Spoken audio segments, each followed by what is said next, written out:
par les partenaires. Et enfin, échanger sur un cadre d'intégration institutionnelle et intersectorielle garantissant la durabilité du DCC. Cet atelier vise à partager le DCC avec les acteurs de développement, formaliser l'architecture gouvernementale, proposer les mécanismes de financement et planifier le déploiement du DCC. La pérennisation du DCC n'est pas seulement l'affaire du ministère de la Réconciliation. Elle implique une mobilisation intersectorielle et interministérielle forte. Je voudrais ici adresser mes sincères remerciements à la Banque mondiale pour sa confiance renouvelée, son appui technique et financier et son accompagnement stratégique dans l'implémentation du DCC. Il est attendu à l'issue de cet atelier une compréhension partagée du rôle des différents acteurs dans le processus de pérennisation du DCC et des recommandations concrètes pour l'élaboration ou la révision des textes législatifs et réglementaires. L'Institut national de la santé publique, INSP, a procédé au lancement du premier numéro du bulletin d'information en santé publique dénommé BSP Mali. Ce bulletin a pour objectif d'informer régulièrement les acteurs et la population afin de renforcer la prévention et la protection de la santé publique. Le premier numéro a été officiellement présenté aux acteurs du département de la santé par le conseiller du ministre de la Santé et du Développement social. Reportage Ibrahim Kaou Konate. Le bulletin de santé publique au Mali est une initiative portée par l'Institut national de la santé publique INSP. Il vise à mettre à la disposition de la population un outil stratégique de communication, d'analyse et de diffusion de l'information sanitaire, contribuant ainsi à une meilleure prévention et à une prise de décision éclairée. Professeur Fatou Diawara, directrice générale adjointe de l'INSP. La publication du premier numéro marque une étape importante et ce numéro rassemble les résultats de la surveillance épidémiologique du premier semestre 2025 du Mali, des articles scientifiques issus des ateliers de rédaction organisés, des informations destinées au grand public ainsi que des contributions de nos partenaires engagés dans l'approche Une seule santé. Ce bulletin d'information est axé sur l'approche Une seule santé, intégrant la santé humaine, la santé animale et la santé environnementale. Il est le fruit d'une collaboration entre les acteurs du département de la santé avec l'appui des partenaires techniques et financiers. Dr Bouré Makone, conseiller technique US-CDC. Ce bulletin de santé publique, c'est un canevas que le ministère de la Santé et du Développement social va utiliser pour partager les informations avec le grand public et tous les acteurs. Professeur Bouyagui Traoré, conseiller technique au ministère de la Santé et du Développement social. J'espère que nous aurons en tout cas de la matière à mettre régulièrement dans ce document par rapport à l'information du ministère, mais aussi à l'information du grand public. Ça, c'est extrêmement important. J'ai beaucoup apprécié par rapport à ce bulletin parce que ça y fait une plage spéciale par rapport à la surveillance épidémiologique. Ce document à caractère purement scientifique, destiné à alerter et à informer les populations ainsi que les décideurs, a été lancé en novembre 2025 par le colonel-major Assaba Diallo Touré, ministre de la Santé. La faculté des lettres, des langues et des sciences du langage de Kavala a servi de cadre à la 11e édition des journées scientifiques. L'édition est placée sous le thème « Langue africaine, imitation sociale, dynamique de résilience, d'innovation et de justice sociale ». Ces journées sont initiées pour promouvoir des langues africaines comme levier de la communication. Aliou Abdoulaye Touré. Les langues jouent un rôle fondamental dans la vie des sociétés. Elles constituent à la fois un outil essentiel à la communication et à la transmission. À travers elles se construisent les relations sociales. Convaincue de l'importance des langues, la faculté des lettres a choisi comme thème de ces journées scientifiques langue africaine et imitation sociale, dynamique de résilience, d'innovation et de justice sociale. Professeur Mohamed Minkeïda est doyen de la faculté des lettres, des langues et sciences du langage. Le développement véritable d'une nation repose sur l'utilisation de ses propres langues pour assurer l'éducation de ses citoyens, conduire les affaires administratives et développer la culture. Une langue étrangère empruntée par une minorité limite la participation et l'appropriation par la population. Si les langues étrangères apparaissent essentielles dans la communication internationale, s'appuyer uniquement sur elles entrave sérieusement l'épanouissement scientifique, culturel et social. Dr André Koné est vice-recteur de l'université Yombo Wologem. Le Mali, terre de pluralité linguistique, a plus que jamais besoin de réflexions comme les vôtres. Les différents axes thématiques, qu'il s'agisse des politiques linguistiques dans l'espace AES, du rôle des langues minoritaires en temps de crise, de l'accès aux ressources didactiques, des enjeux de la nomination ou encore de l'impact du numérique et de l'intelligence artificielle, touche au cœur des défis de notre société. Cette 11e édition des journées scientifiques de la faculté des lettres réunit des chercheurs, enseignants-chercheurs et des étudiants autour de la valorisation des langues africaines. Il y a plus de chevauchement entre les années académiques à l'Université des sciences sociales et de gestion de Bamako. Les programmes universitaires sont normalement exécutés à la satisfaction des étudiants. Une avancée de taille en dépit de certaines difficultés qui se verra renforcée grâce à l'ouverture prochaine de 2 amphis de 500 et 800 places en cours de réalisation. Ce sont là quelques informations phares données lors de l'ouverture de la 14e session ordinaire du conseil d'administration de cette université. Le compte rendu est signé Tchemoko Konaté. Année académique bien remplie à l'Université des sciences sociales et de gestion de Bamako. En témoignent les avancées notoires enregistrées au sein de la dite structure. On retient volontiers l'épuisement des programmes universitaires, la poursuite des travaux de construction des amphis de 500 et 800 places à la faculté des sciences économiques et de gestion, la dotation en équipement des bureaux d'informatique et de communication, une note d'espoir saluée à l'ouverture de cette 14e session ordinaire du conseil d'administration de l'université. Cependant, des difficultés demeurent. Dr Mamadou Koumaré, recteur de l'université des sciences sociales et de gestion de Bamako. Ce contexte reste marqué par la pléthore des effectifs d'étudiants, particulièrement à la faculté des sciences économiques et de gestion, l'insuffisance des infrastructures d'accueil et d'équipement, l'insuffisance d'enseignants-chercheurs des cadres administratifs et techniques, l'insuffisance des ressources propres qui servent à financer une très grande partie des activités du plan d'action, notamment pour les structures. Professeur Amadou Diallo, président du conseil d'administration. Il est regrettable de constater que depuis bientôt une décennie, l'Université des sciences sociales et de gestion de Bamako reste toujours confrontée aux problèmes relatifs à la massification des effectifs estudiantins, avec pour conséquence le dépassement des capacités d'accueil et d'encadrement des étudiants. Autant de contraintes faisant de 2026 une année de défis majeurs. Pour ce faire, il s'agira de prime abord de renforcer les capacités d'accueil de l'université. Dans ce sens, il est prévu la confection de nouveaux tableaux bancs, en plus de la finition des chantiers en cours. Dr Mamadou Koumaré. L'une des priorités sera aussi la digitalisation totale de tous les moyens de paiement de notre université afin d'améliorer la mobilisation et la gestion rigoureuse des ressources propres pour permettre non seulement de gérer à temps les paiements des honoraires des enseignants, les salaires des contractuels et les indemnités des responsables. Toutes nos opérations de recettes ont été déjà paramétrées par le Trésor. Mieux, il est prévu le recrutement et la formation d'enseignants-chercheurs ainsi que le renforcement du personnel administratif, l'apaisement du climat social et la mobilisation du financement pour la recherche. Pour ce faire, le budget prévisionnel soumis à l'approbation des administrateurs est estimé à près de 7 milliards 300 millions de francs CFA, dont environ 6 milliards 700 millions au titre de la subvention de l'État, le reste relevant des ressources propres de l'université. Hors de chez nous, en Ouganda, 21,6 millions d'électeurs étaient appelés aux urnes ce jeudi pour élire leur président. Le chef de l'État sortant, Yoweri Museveni, affrontait 7 autres candidats, dont l'opposant Bobi Wine. Cette présidentielle a été marquée par de nombreux retards. Certains bureaux de vote sont restés fermés pendant près de 4 heures après l'heure d'ouverture prévue à 7 heures du matin. C'est là en raison des problèmes techniques selon la commission électorale nationale. Bobi Wine a dénoncé la coupure d'Internet dans le pays avant d'affirmer que les machines d'identification biométrique des électeurs ne fonctionnaient pas dans les bureaux de vote. Les résultats doivent être annoncés dans les 48 heures conformément à la Constitution. La police éthiopienne a saisi plus de 56 000 cartouches de munitions envoyées par l'Érythrée pour armer les Fano, un groupe rebelle qui a pris les armes contre le gouvernement fédéral.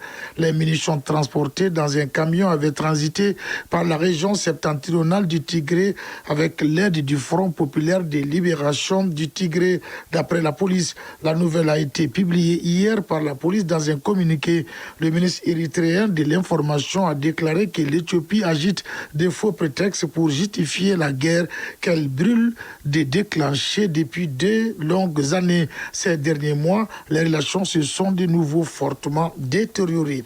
Enfin, le Kenya signe un accord commercial avec la Chine pour l'exportation de ses produits. Cet accord permettra à 98,2% des marchandises kenyanes d'entrer en Chine sans droit d'importation, éliminant notamment des droits de douane sur les exportations agricoles essentielles.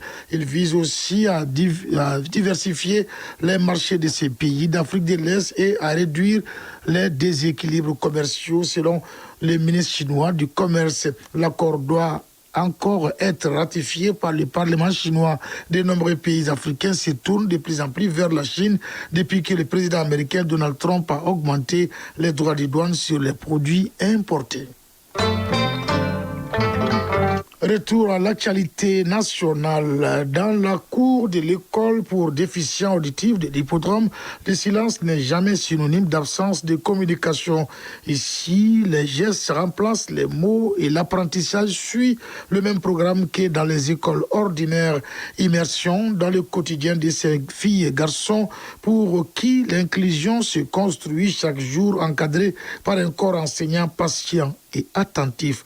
Le dossier est signé par Awa Adama Koulibaly. Peu à peu, le silence se brise dans la cour de l'école pour déficients auditifs. Les élèves arrivent, sans parole, ils échangent les nouvelles du jour à travers des gestes pleins de sens. Des signes des mains, le haussement de la tête et des mouvements des épaules. Avec cette fraîcheur matinale, une séance d'échauffement dirigée par M. Koulibaly pour chasser les dernières traces de sommeil et préparer les esprits à l'apprentissage. Dans les salles de classe, la concentration est totale.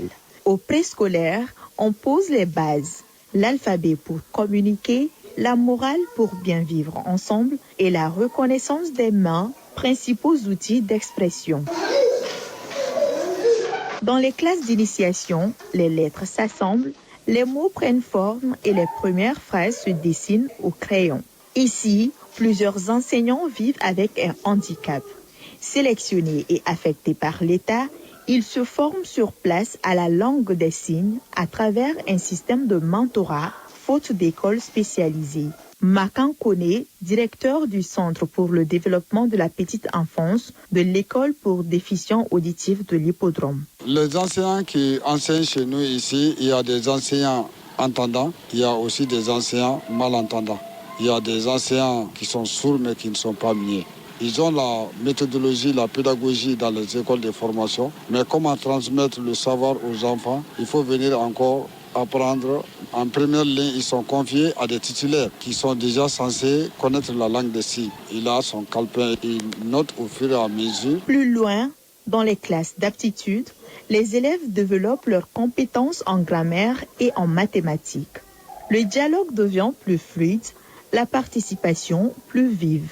Chaque bonne réponse est saluée par des applaudissements silencieux mais éloquents. Canaliser l'énergie reste un défi. À la moindre inattention, les discussions reprennent. Un rappel à l'ordre suffit à recentrer l'attention. Boukari Ali Traoré, enseignant de la 6e année. Malgré qu'il n'entend pas, toi tu es là à expliquer la leçon ou tu es là à recouper la leçon et ils sont là à faire des bruits. Maintenant, c'est toi qui essayes toujours d'être au même niveau qu'eux et tenir compte de leur handicap, le problème qu'ils ont. Une fois quand tu expliques la leçon, immédiatement ils comprennent. Mais une semaine encore, quand tu reviens sur la même leçon, ils oublient. Bon, ça c'est le grand défi qu'on a ici. Au secondaire, place aux évaluations trimestrielles. Les élèves sont concentrés sur leurs copies. Ceux qui ont des difficultés à cerner les sujets s'expriment par les gestes. Le programme enseigné est identique à celui des écoles classiques. Le Mali compte 10 établissements pour sourds-muets, dont 2 à Bamako. Makan Kone, directeur du Centre pour le développement de la petite enfance de l'école pour déficients auditifs de l'hippodrome. Nous suivons le même programme, nous organisons les mêmes examens et nous suivons les contrôles pédagogiques dirigés par nos centres d'animation pédagogique. Les conseillers sont là pour voir, nous guider, nous expliquer comment est-ce qu'il faut aller. Ici, le silence ne fait pas taire les rêves. À l'école pour déficients auditifs de l'hippodrome, chaque geste est une parole, chaque regard une leçon de courage. Les 315 enfants n'apprennent pas seulement à lire et à compter. Ils nous rappellent que l'inclusion commence par l'écoute, même quand elle se fait sans mots. Bien dit, Awa Adama Koulibaly. La douane de Ségou vient de saisir 300 kg de mercure. La saisie a été opérée au poste de Sécro en allant vers Bamako. Le produit était dissimulé dans des bonbonnes et extincteurs dans une voiture en provenance d'un pays étranger. On en sait davantage avec l'un de nos correspondants sur place, Kandé Silla. C'est à bord d'une voiture personnelle banalisée que cette saisie des services de douane de Ségou a été effectuée au poste de Sekoro à la sortie de Ségou. 300 kg de mercure savamment dissimulés à bord de ce véhicule en provenance d'un pays étranger. Et c'était sans compter sur la vigilance et la perspicacité des services de douane de Ségou. Colonel Sédou Traoré, directeur régional des douanes de Ségou. Cette saisie a lieu lors d'un contrôle de routine de la section recherche et intervention de Ségou au poste de sécurité de Sekoro. Lors de ce contrôle, ils ont intercepté un véhicule. Lors de la fouille, ils ont découvert 9 colis de mercure, dont 7 bonbonnes et 2 extincteurs. Au-delà de la saisie, ce qui est impressionnant, c'est qu'ils ont utilisé des extincteurs. C'est banal dans un véhicule, un extincteur. Oui, méthode ingénieuse et parade toute trouvée des soldats de l'économie qui en appelle à la vigilance de tout un chacun. Colonel Sédou Traoré, directeur régional des douanes de Ségou. C'est le lieu de féliciter les agents pour leur vigilance, leur persévérance et appeler la population à une collaboration étroite avec les services des douanes pour juguler les phénomènes de fraude qui sont récurrents. On note que cette voiture qui disposait d'un laissez-passer touristique avait à son bord 3 individus. Ségou, Kandé Silla, Bakary Traoré pour l'ORTM.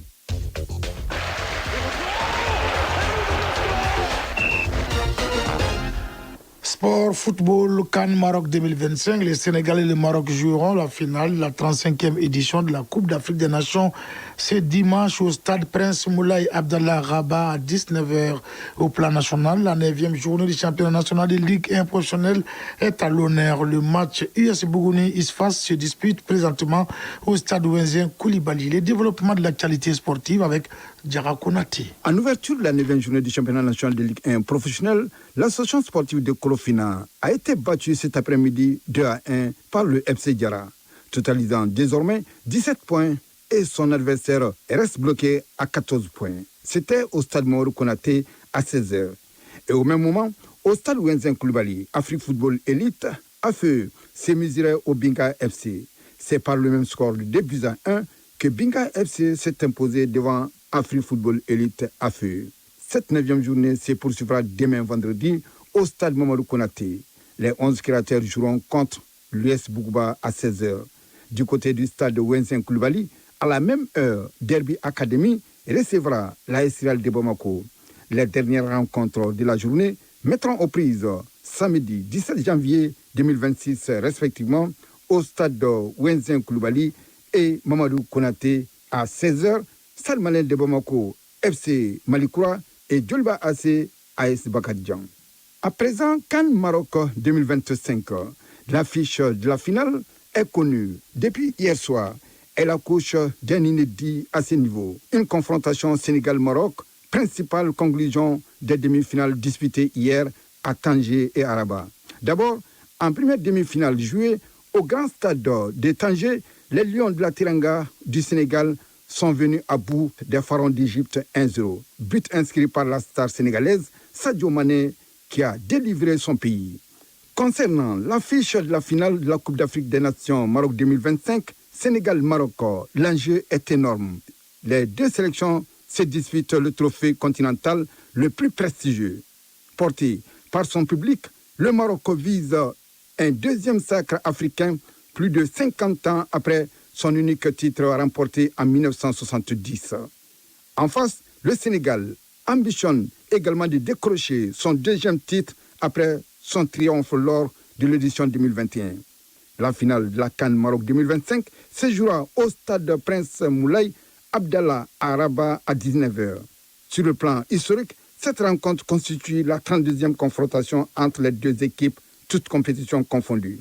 Le bilan est à l'avantage du Maroc, qui totalise 18 victoires contre 7 succès pour le Sénégal, tandis que 6 matchs se sont terminés sur un score de parité. Un mot de la CAN féminine Maroc 2026 est prévu du 17 mars au 3 avril 2026 avec un format de 16 nations. L'instance suprême du football africain, la CAF, a procédé ce jeudi 15 janvier 2026 au complexe sportif Mohamed VI à Rabat, au Maroc, au tirage au sort de la CAN féminine. Au terme de ce tirage au sort, le Mali est logé dans le groupe D en compagnie du Ghana, du Cameroun et du Cap-Vert. Et c'est ce qui met fin à ce journal. Merci de l'avoir suivi. Présentation Cheikh Oumar Sangaré. Mise en onde Sidi Koulibaly. Réalisation Douantier Diakité. Coordination Bourama Traoré. Dans un instant, Doudou Tebeli sera là pour les aviser, communiquer. Prenez bien soin de vous, car chaque jour est un cadeau de Dieu.